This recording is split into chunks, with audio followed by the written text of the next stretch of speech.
दुनिया में कोई क्यूट नहीं है, ठीक है। हेलो भाभी। भौजी हमसे हंसे बोले बतिया के पड़ी। क्या हाल है? बढ़िया। और हमारे भैया कैसे हैं? सही है। चलो भाई चलते हैं भाई भाभी के साथ इंडिया गेट, और वहीं पे देखते हैं क्या होता है। इंडिया गेट मेट्रो से जाएंगे फ्री में। तो फाइनली गाइस हम पहुंच गए इंडिया गेट के पास में, अभी 2 किलोमीटर दूर है, ठीक है। और साथ में भाभी के साथ कुछ ज्यादा ही अच्छा लग रहा है।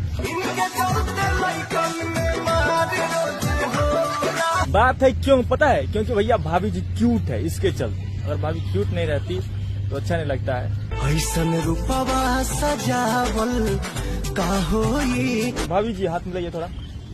क्या हाल है? बढ़िया है। हाँ। एक बात बोले? नहीं।